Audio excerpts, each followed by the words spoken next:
नमाज पढ़ता है तब तक वो इबादत में मशगूल है। सुबह सहरी के वक्त रोजा रखता है और जब तक खोलता नहीं है तब तक इबादत में मशगूल है। तब तक इबादत में मशगूल है। हज के लिए बंदा मोमिन जाता है।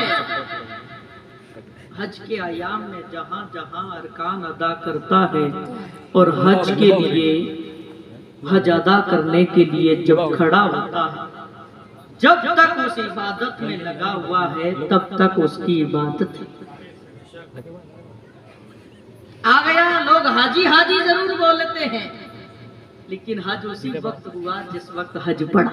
बेशक ये सब इबादतें हैं, लेकिन निकाह एक ऐसी इबादत है, एक ऐसी इबादत है कि रसूल पाक सल्लल्लाहु अलैहि वसल्लम की सुन्नत समझ करके अल्लाह और उसके रजा के लिए बंदा मोमिन निकाह करता है, तो जब तक उसका निकाह बंदा हुआ है तब तक वो इबादत ही इबादत है। बेशक तब तक वो इबादत ही इबादत है। इबादत है। हाँ, अब 20 साल से अल्लाह करे हर बंदा मोमिन अपना मन और शांति और सुकून की जिंदगी। निकाह का माना है लुगतन जोड़ना। क्या? दो जुदा चीजों को जोड़ना। ये है ना। आप इसकी माना देखिए, निकाह का माना क्या है? जोड़ना। तो प्यारे नबी के प्यारे प्यारे दीवानों, आज अपने को महफिल सजाइए, आए कि निकाह की खुशी में सुबह निकाह होने जाए।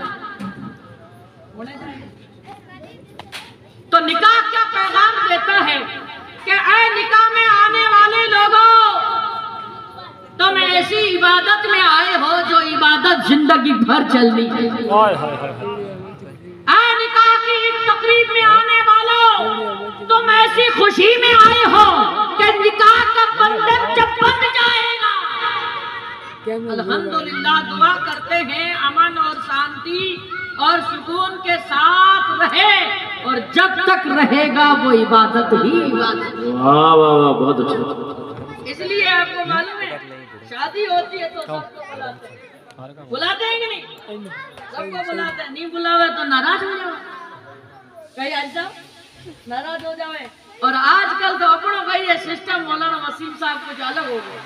हमारी समाज की बात बता रहा हूँ, कारी साहब मामलो एडो यो है कि कारी साहब रे मारे बने को नहीं तो क्यों तो कारी साहब धासु आदमी है, सच बात बतावे न मुंडे मथे कहवे कि किताक दिन कही कहवे कि किताक दिन कही उन्ने छोरे रो ब्याह आवन दे, उन दिन मैं जाऊं को नहीं,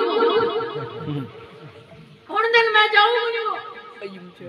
ओ उन दिन तू नहीं जाए, हम उन दिन कई करे थोड़ा कराए, मैं को नहीं आ क्यों कि बस हमें जाओ भाई साहब बनाओ, दो जन जावे, चार जन जावे, कौन जा भाई साहब करड़ा करड़ा हुए जो जो धरा करे जो भाई साहब करड़ा हुए, बहुत करड़ा हुए। लेकिन आपको मालूम है मेरे नबी पाक सल्लल्लाहु अलैहि वसल्लम इरशाद फरमाते हैं कि जब दूल्हा और दुल्हन के माबैन निकाह होता है, उस निकाह के लिए निकाह के बाद में जो दुआ के लिए हाथ उड़ता है, सातों आसमान और सातों जमीन के बराबर अगर उस बंदे मोमिन के गुनाह है, और निकाह की तकरीब के वक्त की दुआ में जब बंदा मोमिन दिल से आमीन कहता है, अल्लाह उसके गुनाहों को माफ फरमा देता है। सुभान अल्लाह, सुभान अल्लाह। अल्लाह उसके गुनाहों को माफ। अरे करड़ा करड़ा होने वालों, अरे अपने आप में तकब्बुर पैदा करने वालों, तुम तो बहुत बड़ी नेकी से दूर रह रहे, तुम उस दुआ से दूर रह रहे। जो शादी के बाद में आजकल का मौलवी साहब ऐसा सिस्टम हो गया कि बड़ा बच्चे की शादी होती है, अच्छे अच्छे पंडाल लगते हैं, शानदार खाने लगाए जाते हैं, निकाह के वक्त उसके साथ आने वाले 4 नौजवान होते हैं और मौलाना होते हैं, और एक तरफ निकाह एक तरफ करवा दीजिए, आज हमारा स्पेशल खाना है, बफर खाना है, ये वो है, इस तरह का भी होता है, ऐसा भी होता है। हजरत निकाह मौलाना साहब आए निकाह पढ़ाने की, चलो मौलाना साहब और 4 बच्चे जाइए और आप निकाह करवा दीजिए।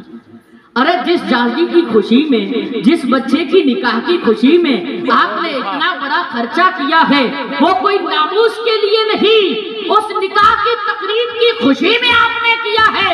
तो जब निकाह होता है तो मजलिस में निकाह होना चाहिए, बस में निकाह होना चाहिए, जमात में निकाह होना चाहिए, और निकाह के वक्त दुआ में हाथ उठाएंगे तो हमारे गुनाह माफ हो जाएंगे। बेशक सुभान अल्लाह।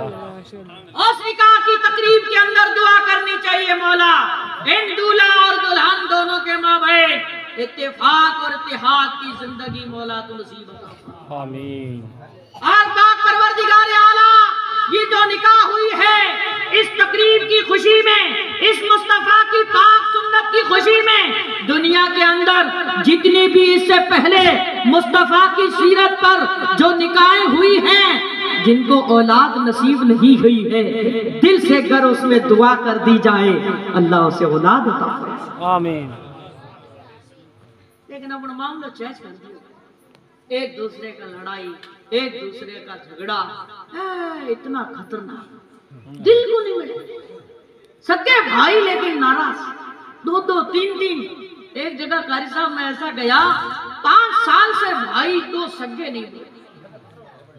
अरे शरीयत इस्लाम क्या कहती है, जरा आप मुताला करके देखिए, हुजूर के किरदार को पढ़िए, हुजूर के पाठ को पढ़िए, जरा मुस्तफा का दरस हमें क्या पैगाम दे रहा है कि 3 दिन से ज्यादा अगर कोई एक मोमिन दूसरे मोमिन से नाराज रहता है, वो शरई रूह से इस्लाम के दायरे से क्या हो जाता है, खारिज हो जाता है। हमने कभी फिक्र की अपने मकाम, हमने कभी फिक्र की अपने ईमान की, हमने कभी फिक्र की अपने आखिरत की। प्यारे नबी के प्यारे प्यारे दीवानों, दुरूद पाक पढ़े, अल्लाहुम्मा सल्ली अला सय्यदना व नबीना व मौलाना व मलजना व मौलाना मुहम्मद व बारिक वसल्लम। सलात व सलाम अलैका या रसूलल्लाह, सलात व सलाम अलैका या हबीबल्लाह सल्लल्लाहु तआला अलैहि वसल्लम। आज 11वीं शरीफ का भी महीना जी जी है, गौसुल आज़म दस्तगीर जिलानी, पीराने पीर मीरा मोहिउद्दीन अब्दुल कादिर जिलानी, और निकाह की अब मौजूद तो ऐसे हैं, मौलाना भरा हुआ, फिर हो तकरीब और रात हो सर्दियों की बड़ी, ठीक नहीं, अल्हम्दुलिल्लाह कहन कि मैं नहीं आऊँ पहले बदौड़ा आया, तकरीर तो बाद में होगी, उससे पहले मैं आपको बधाई देने के आया हुआ हूँ। प्यारे नबी के प्यारे प्यारे दीवानों, आज हमने महफिल पाक सजाई है, बहुत ही मुबारकबादी के लायक है जनाब हाजी ताज मोहम्मद साहब, अल्लाह ने उन्हें मदीना दिखाया। रोज़ा रसूल देखने के बाद में बंदा मोमिन अगर उसके किरदार में, उसके चलने में, उसके फिरने में, उसकी चलन में, उसकी पेशानी में सजदों की गर तड़प आ जाए ना, तो समझ लेना उसका हज कबूल हो गया। हज के कबूल होने की निशानी है कि बंदा मोमिन हज करके जब वापस आता है तो उसकी तबीयत नेकियों की तरफ माइल है। हाजी साहब जब हज करके वापस आए थे तब मैंने यहीं तकरीर की थी, अल्हम्दुलिल्लाह। उसके बाद में 1-2 मरतबा मुलाकात हुई, बड़ी खुश अखलाकी के साथ, बड़े खुश मिजाजी के साथ। अल्लाह ताला इनके नेक अमाल को कबूल फरमाए। आज जो ये खुशियों की बहरें, ये आप कहते हैं ना मौलाना साहब के नवा आजकल बहुत चला, कोई एड़ो काम हो ब्याह बदान हो तो उन टाइम तो डीजे न बाजे ढोल धमाकन वगैरह नहीं होना चाहिए, और अड़ी महफिल हो ना। अभी कारी साहब कुछ बोल रहे थे, मैं कमरे में सुन रहा था है कि बच्ची की निकाह की खुशी में ऐसी महफिल कितनी बड़ी बात है। तो कोई क्या होगा नवा मुला ने नवा खत्मा आ तो पहले हाई को नहीं दिया मैं कटू आया नवा मुला ने नवा खत्मा रोज रोज नवा नवा तरीका काटे आ डीजे बाजे हैं बंद कर दिया गाना बजाना बंद कर दिया। अरे प्यारे नबी के प्यारे प्यारे दीवानों याद रखी जो आ नया मौलवी ने नया खत्मा कोनी को आ निकाह की तकरीब में मुस्तफा सल्लल्लाहु अलैहि वसल्लम रो जिक्र करना एंड परवरदिगार आलम री याद मनावनी और मुस्तफा करीम सल्लल्लाहु अलैहि वसल्लम री महफिल पाक सजा अल्लाह और रसूल रो जिक्र करना आ तो मोमिन री एक निशानी है ईमान बंदा मोमिन रे दिल में ईमान री मिठास री एक निशानी है कि वो निकाह के वक्त क्या करता है अपने मुस्तफा को अपने घर में बुलाता है। आज अपन ने जो है ना महफिल पाक रख करके गोया के नबी पाक को मदीने से यहाँ बुलाया है मदीने पाक से मुस्तफा खुद तशरीफ ले आए। आज का चैप्टर औलिया जो होता है ना उनकी नजरों में औलिया को अल्लाह तबारक व तआला ने इतना पावर दिया है कि सेकंडों में घड़ियों में लम्हों में कहाँ क्या हो रहा है सब देखते। सरकारे गौसे पाक ने फरमाया कि मैं पूरी दुनिया को अल्लाह की अता से राई के दाने को हथेली में कैसे देखता हूँ इस तरह से पूरी दुनिया को ये अल्लाह वालों का पावर होता है। तो आज अल्हम्दुलिल्लाह हमने छोटे से कुछ लोग मिलकर के पागोतरा की सरजमीन पर हाजी साहब के यहाँ सुबह बच्ची के निकाह की खुशी में हमने महफिल पाक सजाई है तो ये पैगाम मदीने से आया। बेशक अब मुस्तफा तशरीफ ला रहे होंगे तो वहां से एक पैगाम आएगा कि नबी पागोतरा बरूहानियत जा रहे हैं बनूरानियत जा रहे हैं वो नूरानियत जा रहे हैं। तो गौसल आजम पीरान पीर मीरा मोहिउद्दीन अब्दुल कादिर जीलानी रदी अल्लाह ताला अन्हो के पास ये मैसेज पहुंचे।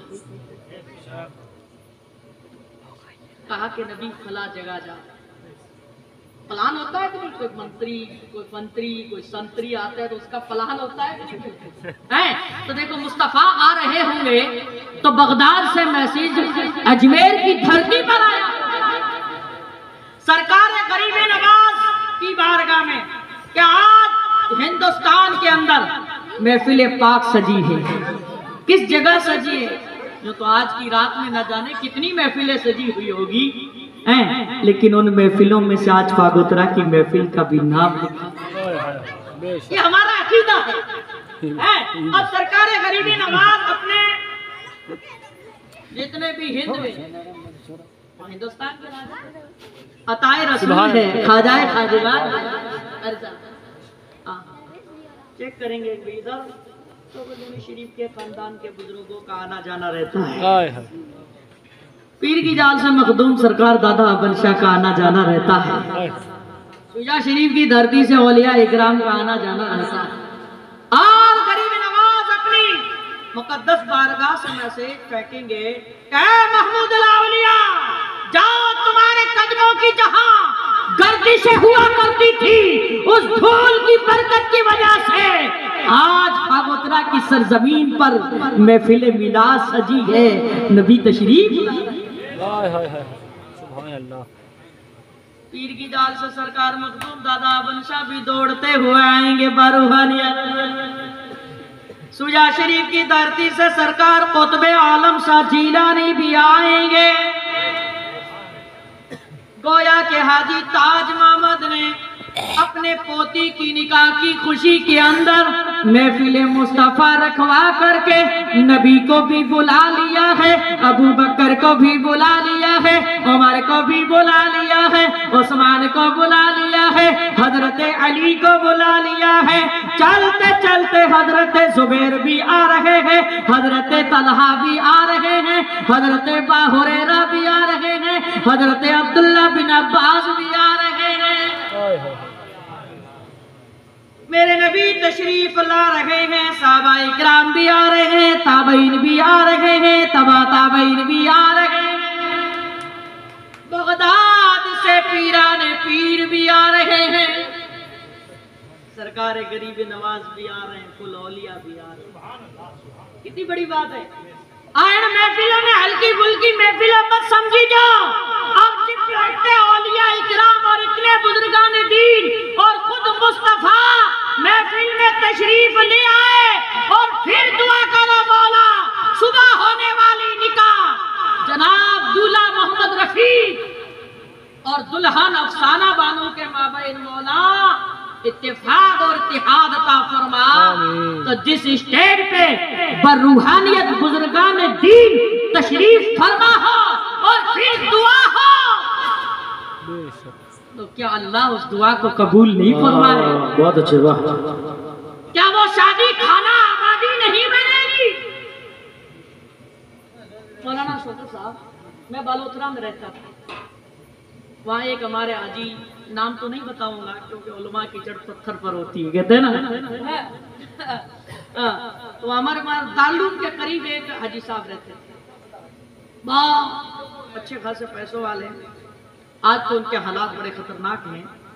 उन्होंने अपने बेटे की शादी में 10 दिन तक मदरसे की दीवार से टच उसका घर था। 200 के करीब मदरसा फैजाने दारुल फैजाने मुस्तफ़ा के यमुना गाजी बालोतरा में बच्चे पढ़ते और 5वीं जमात तक हदीस वगैरह सब बच्चे पढ़ते थे, कुरान शरीफ पढ़ने में। और डीजे इतना तेज किया हुआ और ऐसे ऐसे गाने लगाए हुए, न जाने हमें तो उसके नाम भी नहीं आते। हाँ, एक मोमिन मुसलमान है, हज किया हुआ है और उसके घर पे बड़े बड़े डीजे लगे हुए हैं और उसके अंदर कटे पड़ी मारी इंग्लिश की बोतल, इस तरह के गाने और इतने जोर से कारी साहब बज रहे थे कि घर का दारुल के जो दीवारें थी ना वो भी थड़थड़ाहट कर रही थी। और बच्चे कहते थे उस्ताद सबक याद करें कैसे, पूरे कमरे गूंज रहे हैं, पूरा दारुल गूंज रहा है, यहाँ तक कि नमाज पढ़ने के लिए जाते तो नमाज में भी खलल होता था। लेकिन कारी निजामुद्दीन साहब हमारे सदर थे, उन्होंने कहा कारी साहब ने कि अब इनको बजने बेवकूफ लोग हैं, अगर इतनी समझ होती तो थोड़ी बजाते। अब कहते कब 8 दिन पूरे हुए, कब ये डीजे बंद हुआ 10 दिन पूरे हुए, शादी हो गई है। और मैं कसम अल्लाह पाक की इस स्टेट को गवाह बना करके बात कर रहा हूं। तकरीबन 1 महीना नहीं हुआ, उसी हाजी साहब को हमने हमारे दारुल के ऑफिस में बैठा हुआ देखा और हमारे सदर जनाब निजामुद्दीन साहब के पास बैठे हुए थे। हम क्लासों में बैठे हुए थे, छुट्टी के वक्त हम खाना खा रहे थे, सब दस्तरखान पे स्टाफ बैठा हुआ था और हमने पूछा कारी साहब आज तो हाजी साहब आए थे, क्या बात है? हाजी साहब थोड़ा तावीज़ करवाने आए थे। क्या करवाना है? इमाम साहब कोई दर्द होता है, दुख होता है, दौड़ के जाते हैं, शिफाए कलाम पढ़ के देते हैं, तो तावीज़ करवाना। मैंने कहा सर ऐसा कैसा तावीज़? काफी देर तक आपकी चर्चा चली, काफी देर तक। तो कि चर्चा ये थी, अभी 1 महीना पहले उसके बच्चे की शादी थी, अब उस मियाँ और बीवी के माबैन भगदड़ मच गई, उनका आपसी तालमेल बैठता नहीं। आपसी तालमेल क्या है? बैठता नहीं है। मैंने कहा हजरत 8 दिनों से जो पढ़ने वाले बच्चों के कानों में और इतना खलल पैदा करे, जिन्हें नमाजों की फिक्र ना हो, नमाज पढ़ने वालों की फिक्र ना हो, कुरान पढ़ने वालों की फिक्र ना हो, और जिनके पास दीने मुस्तफा सल्लल्लाहु अलैहि वसल्लम हासिल करने वाले तलबाओं की इज्जत जिनके दिलों में बरकरार ना हो, तो उनके बच्चों की शादियां आबादियां नहीं होती है, वो बर्बादियां होती। मेरी मिल्लत के नौजवानों, प्यारे नबी के प्यारे प्यारे दीवानों, याद रखिए, अगर आप अपने दूल्हा और दुल्हन के माबैन, बच्चों और बच्चियों के माबैन रिश्तों को मजबूत करना चाहते हो, अगर इत्तेफाक और इत्तेहाद फैलाना चाहते हो, तो शरीयत मुस्तफा को शादी रस्मों के अंदर, हर काम के अंदर हुजूर पाक सल्लल्लाहु अलैहि वसल्लम की सीरत मुस्तफा अपना। अल्लाह तबारक व तआला कुरान पाक में इरशाद फरमाता है, लक़द काना लकुम फी रसूलिल्लाहि उस्वतुन हसना। यकीनन नबी पाक सल्लल्लाहु अलैहि वसल्लम की जिंदगी हमारे लिए एक बेहतरीन नमूना। हमें अपने बचपन का बच्चे का बचपन कैसे, हमें अपनी जवानी कैसे गुजारनी है, हमें अपने बूढ़े माँ बाप की इज्जत कैसे करनी है, ये सब मेरे नबी की जिंदगी से बेशक। जरा अपना के तो देखिए, जरा सीरत मुस्तफा को अपना के तो देखिए, जरा रसूल पाक सल्लल्लाहु अलैहि वसल्लम के अखलाक को अपना के तो देखिए। अरे मेरे नबी नमाज पढ़ने के लिए जाया करते थे, बुढ़िया कचरा फेंका करती थी, एक दिन बीमार हो तेरे नबी फरमाते हैं कि आए उमर, वो बुढ़िया कहाँ है जो कचरा फेंका करती थी? वो बुढ़िया कहाँ है जो कचरा फेंका करती थी? साहबा इकराम अर्ज करते, या रसूल अल्लाह वो बीमार हो चुकी है। अरे जो मुस्तफा पे कचरा फेंके, जब वो बुढ़िया बीमार हो जाए, मेरे नबी जाते हैं और पूछते हैं, ऐ माँ, ऐ माँ क्या हो गया? बीमार हो गई। उस बुढ़िया की आंखों में आंसू आ जाता है। कहा कि जिंदगी भर जिस नबी के सर पर मैंने कचरा फेंका, आज जब मैं बीमार हो गई तो मेरे घर वाले मुझे पूछने नहीं आए, मेरे रिश्तेदार मेरी खबरगिरी लेने नहीं आए, और मेरे अजीज और अकारिब मेरे पास नहीं आए। इतना दर्द रखने वाला कौन है? इनका आका नबी मोहम्मद मुस्तफा है, जो मेरे दुख का दर्द। ये है इस्लाम, ये है ईमान। हमारे नबी ने तो हमें ये दर्ज दिया है। आज हम एक दूसरे के भाई के घर नहीं जाते, हम एक दूसरे से लड़ते झगड़ते रहते हैं, कहते हैं कि लोग कमजोर हो गए, कि इस्लाम कमजोर हो गया। तो क्यों? क्योंकि लोग समझते हैं का नहीं, इस्लाम कमजोर नहीं हुआ, इस्लाम तो आज भी बुलंद है, कल भी बुलंद था, कयामत तक बुलंद रहेगा। क्योंकि एक वक्त ऐसा आया था कि मेरे पीरान पीर मीरा मोहिउद्दीन अब्दुल कादिर जीलानी रज़ी अल्लाह ताला अन्हु का गुजर हो रहा था। एक ज़ईफ शख्स पड़ा हुआ, मेरे गौस ने बाजू पकड़े और खड़ा कर दिया। कहा कि मोहिउद्दीन दीन को जिंदा करने वाले, कि मैं पड़ा हुआ कोई इंसान नहीं था, मैं दीन मुस्तफा था।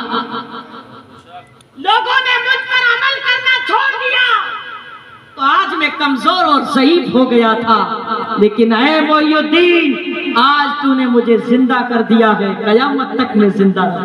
बेशक।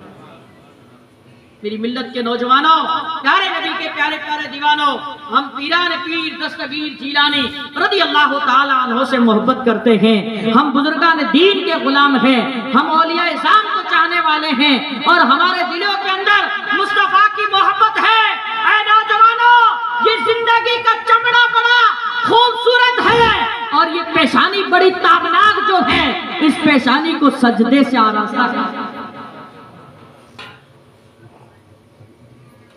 पेशानी को सजदे से आरास्ता कर दो। मुझे एक दिन एक ड्राइवर की बात बड़ी प्यारी लगी।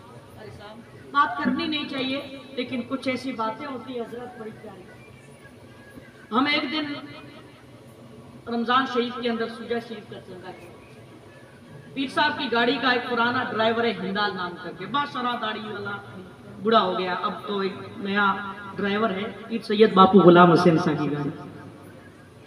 तो हम जैसे ही जा रहे थे तो एक दरख्त पे एक ऐसा झूला लगा हुआ और दो लड़कियां आमने सामने बैठी और झूल रही थी, बड़ी खूबसूरत।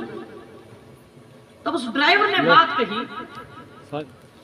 कहा कि हजरत मौलाना हमारे साथ मोहम्मद अली साहब, कहा कि मौलाना मोहम्मद अली साहब, तो कि हाँ, कि ये लड़कियां दोनों खूबसूरत, तो कि हाँ, कि खूबसूरत तो है, देखो अल्लाह ने इनको के ईमान नसीब नहीं किया, अब इनकी खूबसूरती जहन्नम के अंदर जलाई जाएगी। ए मौला, तेरे करोड़ा एहसान है कि तू तूने हम गुनहगारों को कलमा दिया और ईमान दिया, आज हम मोमिन हैं और एक सच्चे पीर के गुलाम हैं।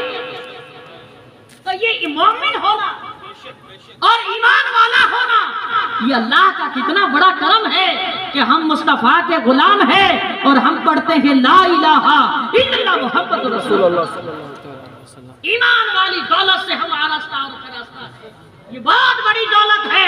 मेरी मिल्लत के नौजवानों, इस दौलत की कदर करो। मैं बात बता रहा था निकाह। निकाह एक बहुत बड़ी जिम्मेदारी। आज के हमारे समाज के अंदर लोग क्या करते हैं, बस ये आखिरी बात के साथ अपनी तकरीर खत्म करना चाहते हैं। मेरे बाद में एक अच्छे खासे खतीब बैठे हुए हैं, तो थोड़ा घणो कई मियाँ बीर माँ बहन मामलो हुए भाई साहब तो फटाफट धड़ा धड़ कटा गया, तो बैसा चलिया पीरिए थोड़ा मियाँ बीर सख्ती कलाम से, सख्त कलामी से या